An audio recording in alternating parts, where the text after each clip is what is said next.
My name is Gregory, and this happened last December when I was home alone in my house for a whole week. My girlfriend had gone to stay with her parents for the holidays, and I stayed behind because of work. I live in a quiet neighborhood in a small town in upstate New York. The houses are pretty spaced out, and most of the people on my block go away for Christmas, so I basically had the whole street to myself. At first, I liked the idea of the peace and quiet. I thought I would get a lot of rest and maybe catch up on some shows and just enjoy the coziness of the holidays for a bit. But what happened that week still lives rent-free in my head. It was on my second night alone. It was around 6:30 and already completely dark outside.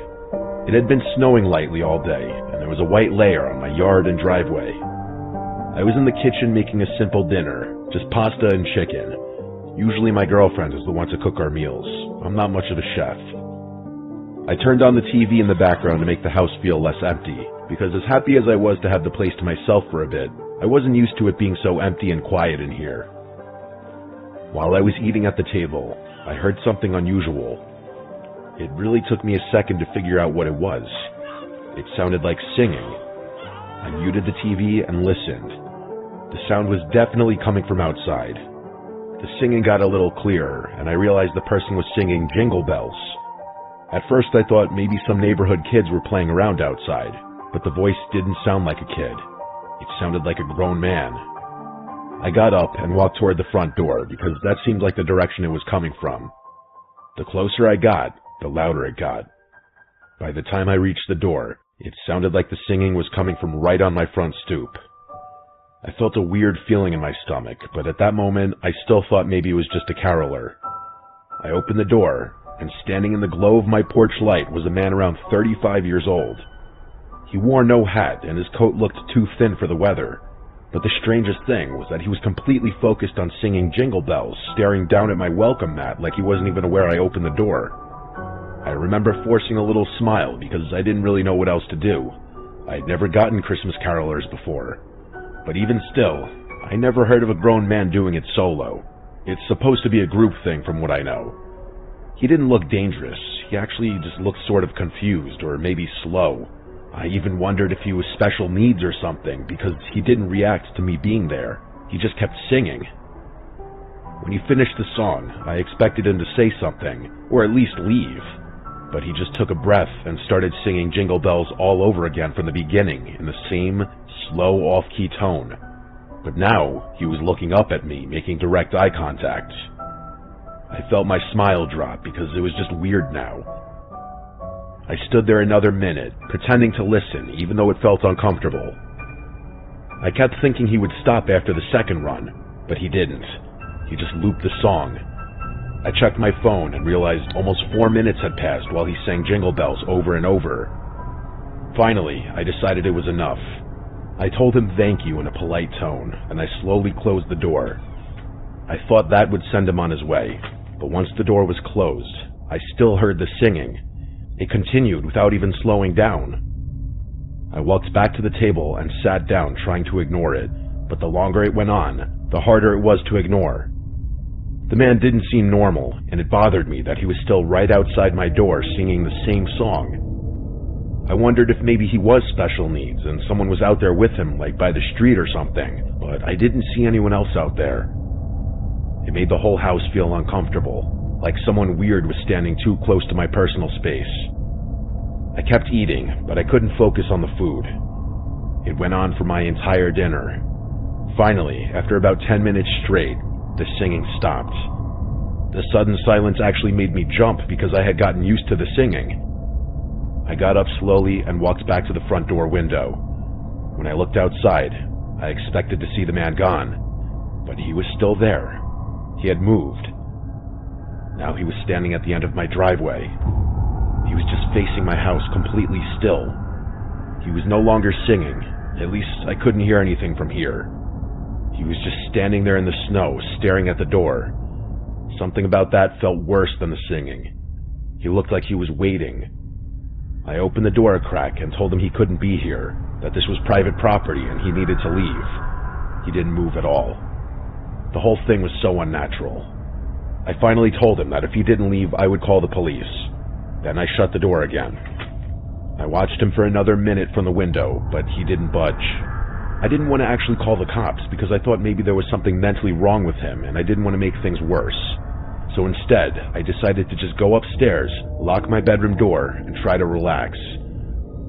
I checked out the window upstairs before changing into bedclothes. The man was gone from the driveway. Thank God. I figured the threat worked. I got into bed, turned on a lamp, and started reading my book to wind down. Maybe 20 minutes went by when I heard something from behind the house. I knew instantly what it was, unfortunately.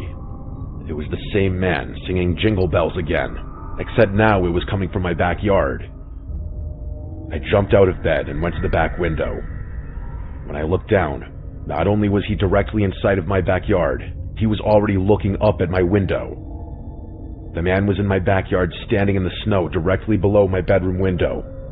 He was looking straight up at me while he sang. I slid open the window and yelled at him that I was calling the police. The singing stopped instantly. He stood there in total silence for about 3 seconds. Then, he suddenly burst into a full sprint toward the back door on the lower level. The second he was out of my view, I heard the most insane sound I've ever heard in my life. He started screaming at the top of his lungs, not like a normal scream. It sounded like a death metal singer, but even more insane and deranged. It echoed across the yard and through the entire house. Then came the banging. The back door shook violently as he kicked it, slammed into it, and probably tried ripping the doorknob off. I felt the vibrations from the impacts in my upstairs bedroom. I realized this guy wasn't just weird. He was trying to get inside. I grabbed my phone and called 911 right away. I begged them to hurry, telling them a man was trying to break in.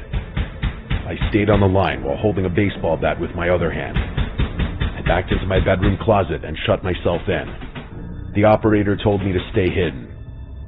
I could still hear the screams and bangs from downstairs, and every second felt like he was going to break through. Then, just as suddenly as they started, the bangs stopped. Everything went silent except for my breathing. I didn't know if he left or if he got inside. I stayed completely still in the closet until the police arrived. They checked the entire outside of the house and confirmed the back door was still locked. The operator said I could come out and meet them. When I stepped outside to greet them, I finally felt like I could breathe again. We walked around the backyard and saw deep footprints in the snow, showing exactly where he had stood while singing to me through the window, and where he had run up to the back door. The footprints then led off into the woods behind my property. The cops went to follow the trail a little bit, but came back because it apparently wasn't worth going deep into the woods at night. They acted like it wasn't a big deal. They told me people act strange all the time, and that as long as I kept my doors locked, I should be fine. They didn't seem very interested in finding him, and that bothered me a lot, but I was too shaken up to argue. After they left, the house felt horribly empty and cold. I kept every door and window locked and double-checked them over and over. At that point, I was over the alone time and just wanted my girlfriend back home. I went down to my parents' place for Christmas Eve and Christmas, thankfully. As far as that man, he never returned. At least, not that I know of.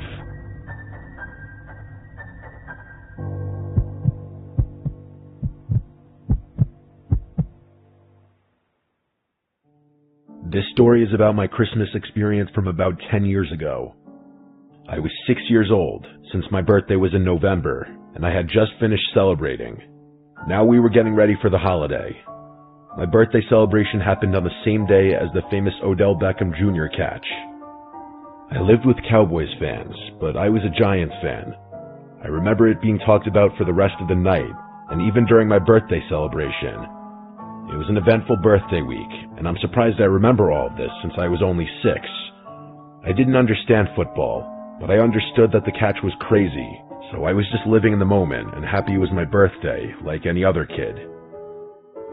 For my birthday, I got tickets to the Mavs-Wizards NBA game on December 30th. I was a Cavaliers fan, but since we lived in DFU outside of Dallas, I knew a lot of Mavs fans, and I was a small fan myself, so I was grateful. It was going to be my first NBA game. Christmas Day was 5 days before, and I got a brand new Odell Beckham Jr. jersey and a Mavericks shirt and sweatshirt as I was becoming a sports fan. I had a great Christmas. But one of my Christmas gifts was another Mavs game, which was on December 27th against the Oklahoma City Thunder. I was so excited to go to both games. The day came, and we went to the game. The Mavs won a close one, something like 112 to 105. It was crazy to see an event like that in an NBA arena for the first time. We left the game and drove home, which was maybe 45 minutes away from the American Airlines Center. The next couple of days were normal, but I was excited to go back to that amazing stadium and atmosphere. This time we went again. I didn't know it would be the last time I went for years. At the last game, we had nice seats, like 7 rows from the court and in the middle, but this time we were maybe row 20 and in a corner area, so the experience was different. The game was going well, and I was enjoying it. The Mavs were killing them by like 20 to 30 points at halftime. Since I was a child, I wanted to roam around and get food and go to the bathroom by myself, but I was with my parents and only 6 years old, so my parents and I walked to get some food. We waited in line for maybe 20 minutes. My dad went to another restaurant inside the arena to get different food, and I stayed with my brother, who was waiting in line to pay. As we talked to the worker, I walked away to throw out some of the candy they bought me before the game. I walked to a trash can maybe 30 feet away. As I got there, this tall white man came up to me and asked, "Hey, are you lost?" I shook my head and didn't say anything. He said he didn't see my parents around and told me, "Let's go look," as he grabbed my hand and walked with me. I was just a kid, so I walked with him. He took me toward the nosebleeds and said we were going to the intercom so they could announce my name and find my parents. I said okay and kept walking. We got to the top, and we waited for about 10 minutes. He waited until the coast was clear, and then tried pushing me towards the emergency stairs or elevator. I don't remember exactly, but I do remember there was no one around. Then I remembered stranger danger, and the guilt and fear started sinking in. I realized I shouldn't go with this man. He didn't have any credentials. When he let go of my hand to go check his phone, I ran all the way back to the stands.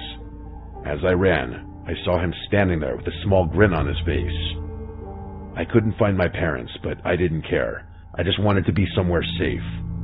I found my brother, who hadn't told my parents he lost me because he didn't want to get in trouble. He asked if I was okay, and I said yes, choosing not to say anything. The game ended and the Mavs won, but I didn't care. I just wanted to go home. As we exited, I was quiet. When we got in the car, I was also quiet. My parents seemed confused that I didn't seem energetic, but I told them I was tired. As we drove home, I almost fell asleep, but then a loud honk screeched behind us. It was so loud I almost screamed. I turned around, and there he was, the same man driving a truck with maybe 3 other men inside. I couldn't tell who they were, just silhouettes. My parents yelled at them from our car when they pulled up next to us, but the men just stared. I wanted to say something so badly, but for some reason, I didn't. When we got home, I went right to sleep and passed out fast. In the middle of the night, I woke up with chills. I noticed a light flashing at my window. I looked out, expecting something innocent, Santa Claus or something, but instead, saw that man standing out there, shining a flashlight into my bedroom window. I screamed and ran to my parents' room, telling them someone was at my window as if it were a first-story window. They rushed outside and searched for maybe 20 minutes. They didn't find anything, and since I was a kid, they didn't believe me. They said it must have been a shadow from a car, but I know what I saw. On New Year's Eve, a couple days later, we were staying up until midnight to watch the ball drop. We were about 5 or 6 minutes away from midnight when the doorbell rang. My parents answered it. I didn't pay attention until I heard the man's voice, and I was 100% sure it was him. I told my parents, but they didn't believe me. I told them at the game he brought me to the high level, and I ran away and escaped. But they still didn't believe me. They said it was just a man handing out lost dog flyers for his cousin's dog. The night went on, and I was fine. But then a year later, on New Year's Eve, there was a knock at my bedroom window. Keep in mind, I had forgotten about the situation. I got up and looked, and there was a piece of paper on the window that said, "This New Year, you'll meet me again." I gave my parents the note, and they filed a report. but they never heard anything back. Every couple of years, I get terrified of New Year's Eve, thinking that man will come back. I told my parents I never want to go back to an NBA game, saying it wasn't my thing. But now I'm 16, and it scares me that the man knows where I live. I'm considering going to the Cavs vs. Mavs game on January 2nd or 3rd, which would be my first game since then, but I'm not sure. This experience scared me away from basketball and made me always close my curtains.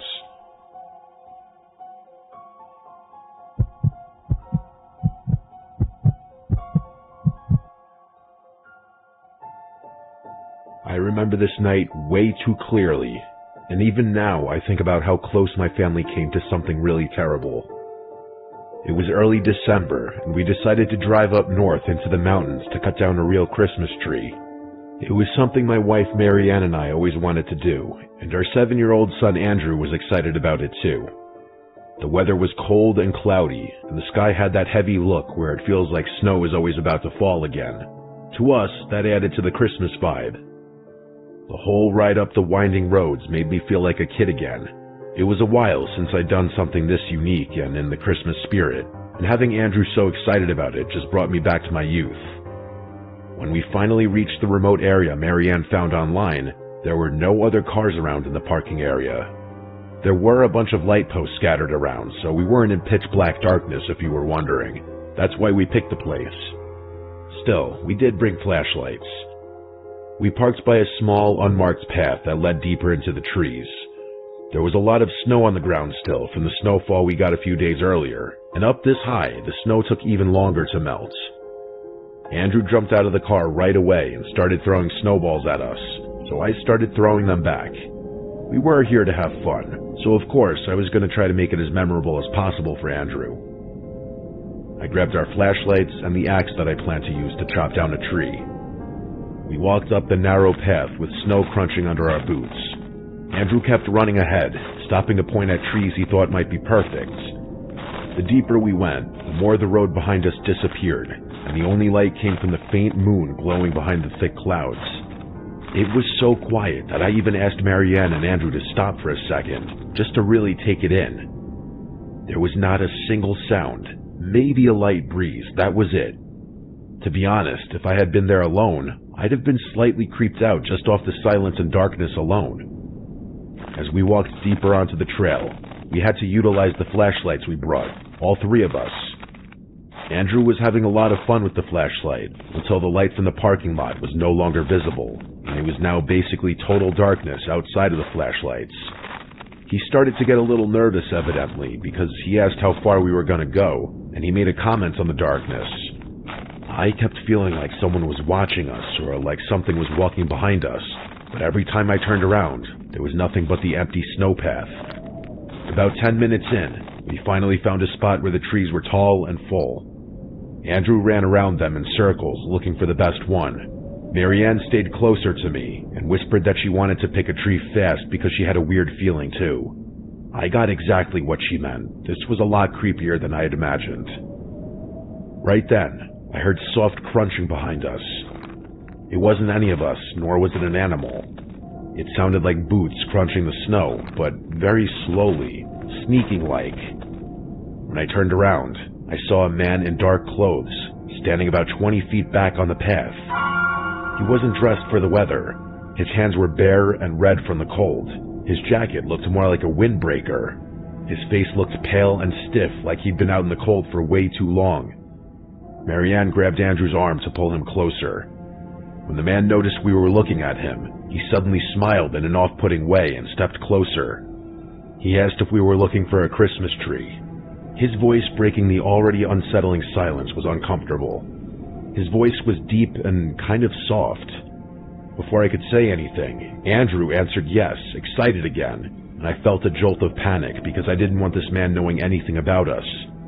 Marianne quickly told him no, that we were just walking. The man stepped closer again, and the way he moved made every hair on my arm stand up. He told us not to worry because he wasn't a park ranger. He said it like he could tell exactly why we lied, because admittedly, what we were doing was super illegal. I didn't want to talk to him at all. Something was wrong with him. He looked hungry or desperate or like he hadn't slept in days. I guess, for lack of a better word, he looked homeless. I told Marianne we should head back to the car, and she nodded, gripping Andrew's jacket. When we started walking past the man, he stood by, smiling and watching, giving slight nods as if to say goodbye as we walked. Andrew kept turning around, asking if the man was following, and we told him to stay facing forward. Every time I looked back, the man was a little bit closer than before, even though I didn't hear him speed up. I whispered to Marianne that when we reached the main road, we had to run to the car. She held Andrew's hand tighter and nodded without looking back. The man's steps stayed behind us the whole time, dragging a little, like his boots were too big or too heavy. Once we got close enough to see the gap in the trees where the car was parked, I told them to go. Marianne lifted Andrew and ran as fast as she could. The only reason I felt even remotely safe was because of the axe in my hand, but I'm not a violent person, and I've never had to resort to violence in my entire life. I turned around to block the path behind us for even just a second. The man had stopped walking and was just staring at me, and he put his hands up halfway, still smiling, and then he said, "I mean no harm. Why don't you get back to your truck now?" And I felt my heart skip a beat as he said this. He said truck, like he knew we came in a pickup truck. I replied back simply that we don't want any trouble. Then I turned and started hurrying back down to the lot. But halfway there, Marianne screams my name, sounding panicked. Oh no, I thought. When I got to the truck, she showed me that both right side tires were punctured. I didn't have time to examine it for long to realize it was him. I told Marianne to call 911 immediately, but she struggled to find service at first. She walked around the snowy lot for a bit until there was reception. She never strayed too far away. I had Andrew wait in the truck, who was now clearly concerned as he watched Marianne and I freaking out. He was old enough to know something bad was happening. Marianne seemed to be having a hard time on the phone, so I took it and explained our location and that we felt threatened by a random man in the woods who may have potentially been responsible for the tires. Given the potentially unstable individual in the vicinity, and the fact that we had a child with us, police were taking this very seriously, and told me to keep my family locked in the truck until police arrive, and that a tow truck will be sent as well. I was instructed to keep the operator on the line while we waited, but eventually the line started getting choppy, cutting out at moments because of the poor reception. Then, Marianne suddenly screamed in my ear to look, and pointed towards the tree line by the path we were on. There were multiple people standing just beyond the tree line. I counted at least 3. They looked like shadows from where we were, which made the sight even more terrifying. It was like we were being stalked and hunted. Then 2 of the people started walking closer. I told the operator, and she said something that really made me uncomfortable. She asked if I had any kinds of weapons, and when I said I had the axe, she implied that if it came down to it, to use it to defend my family. By this point, Andrew was crying, and Marianne tried to calm him down. I told the operator that 2 of the figures were still walking toward the truck.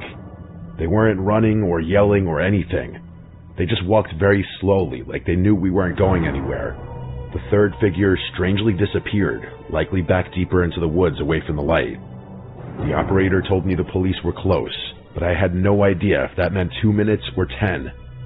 I kept looking back and forth between the tree line and the road in the distance, praying to see flashing lights. I tried to talk to the operator again, but the call dropped. The second it cut off, everything felt 100 times worse. I locked the doors again, even though they were already locked. I kept my hand on the axe, gripping it so hard my knuckles hurt. As the 2 people were now within range of hearing them speak, we could hear them saying, "We're here to help," as they waved their hands in the air. We didn't recognize either of them to be that guy from earlier. "Do you think they're park rangers?" Marianne asked, and I said firmly, "Not a chance."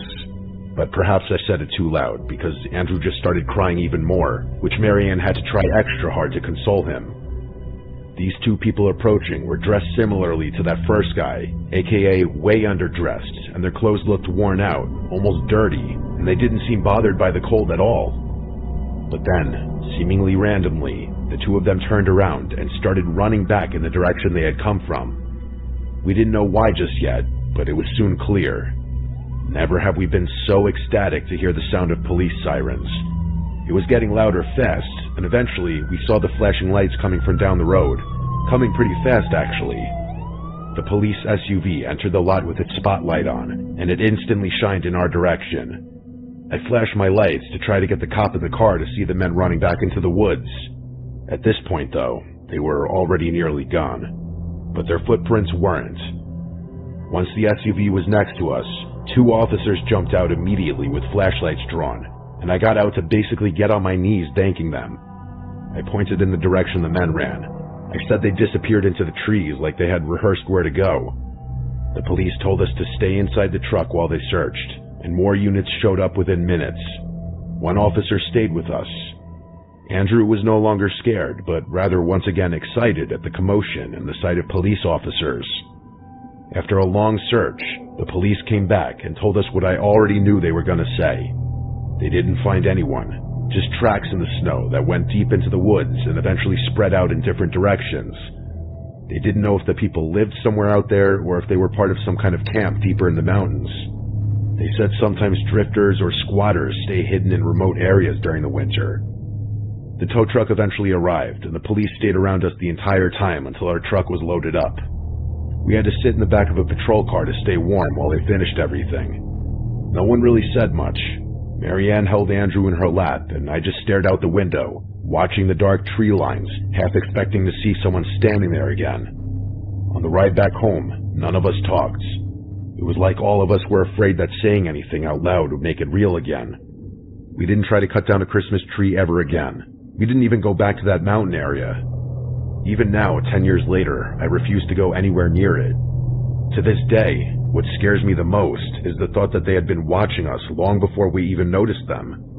They saw us arrive in that parking lot because they knew to strand us by slashing my tires, and they were waiting for us to go deep enough into the trees so we wouldn't make it back to the truck.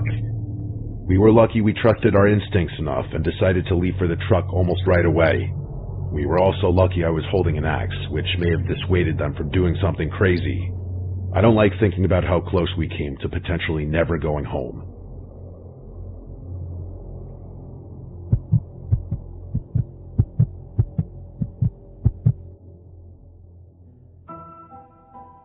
I still think about this one night from when I was 9 years old. It was a few days before Christmas. My parents both had things to do that night, and since I was almost 9, they felt okay leaving me home for a little bit. My mom had to run to the grocery store to get some stuff for Christmas dinner, and my dad was working late like he usually did in December. I was sitting on the couch watching a Christmas movie probably, and eating cookies by the fireplace and tree. Outside, it was already dark, even though it was still relatively early, and I remember the Christmas lights flashing on the houses across the street. It was normal, until the doorbell rang. The only reason this made me stop and look was because it was rather late and random for someone to ring the bell, and my mom always told me never to answer the door when I was alone. My parents never ring the bell, obviously, since they have keys. I got up and walked to the door anyway because I wanted to look through the peephole. When I put my eye up to it, I saw there was a man standing on the porch wearing a Santa Claus suit. It was the full thing, too. The red coat, the hat, the beard, everything. But he didn't look like a normal, friendly Santa. He wasn't holding anything besides what looked like a clipboard, and he was standing way too close to the door like he was waiting for me to unlock it. I didn't know what to say at first, so I just kind of whispered, "Who is it?" The man moved his head a little closer to the door like he was trying to see through the peephole or hear me better, and in that moment, he figured out right away that I was a kid. He did, I guess, what was his best Santa impression, as he said he was Santa and that he had gifts for me, and that I should open the door. At 9 years old, I wasn't stupid, and I didn't believe in Santa anymore. My parents taught me about strangers. I told him to go away and that I didn't need anything, and I tried to sound brave, but my voice cracked. The man went silent for a second, and then he asked me if I was home alone. As soon as he said that, I knew to walk away. I instantly felt stupid for even letting him know I was home. I didn't answer him. I stepped back from the door and walked fast to the living room because I suddenly felt too scared to stand near it. I sat on the couch and grabbed a pillow and stared at the TV like acting normal would make the fear go away. But then I heard the doorknob twist. He was testing if the door was locked. I wanted to scream for help, but nobody was home. I waited and hoped he would leave, but a moment later, I heard another sound from the back of the house. It was the back doorknob twisting. It happened so fast after the front door that I bet he ran around the house to the back.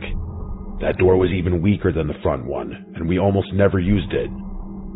I felt frozen in place, and all I could think about was that my house only had 2 doors and this man was trying both. I ran to the kitchen and grabbed the phone and dialed my mom's number. When she answered, I started talking really fast, trying not to cry. I told her someone was trying to get into the house and he was dressed like Santa. My mom got serious right away and told me she was coming home right now and that I should not open any doors no matter what. She told me to stay in the living room and keep the curtains closed. I sat on the floor behind the couch where I couldn't be seen from any windows, and I stayed completely still. I kept hearing small noises outside, like footsteps or light taps, just some forms of sounds indicating that someone was still there. Eventually, they stopped, and not long after, I heard a car pulling into our driveway, and I knew it was my mom because I recognized her squeaking brakes. I stayed where I was until I heard the front door unlock and slam open. My mom came in breathing hard and holding 2 grocery bags. She locked the door behind her and yelled out for me, and I ran to her right away. She hugged me and then told me she had just seen a man dressed as Santa walking down our street. She said she slowed her car down when she saw him, and she yelled at him out the window asking what he was doing. The man told her he was going door to door asking for donations, but she didn't believe him for a second. She said he looked nervous, and that he walked away fast when she started yelling. My mom told me she was proud of me for not opening the door and for calling her right away. She called the police and reported the man, and I'm sure police at the very least surveyed the area. We never found out if he was arrested or if he just disappeared into the neighborhood. 2 neighbors did say, though, that the man knocked on their doors asking for donations, though they said it seemed like a scam. Regardless, that doesn't change the fact that he tried to get into our house, where he knew a little boy was home alone. I still think about that night every year around Christmas when I see Santa decorations. I just remember being 9 years old and knowing that man on our porch was not Santa and that he wanted something else. I guess I was lucky the doors were locked and my mom got home when she did. What would have happened if that door was unlocked is terrifying to think about.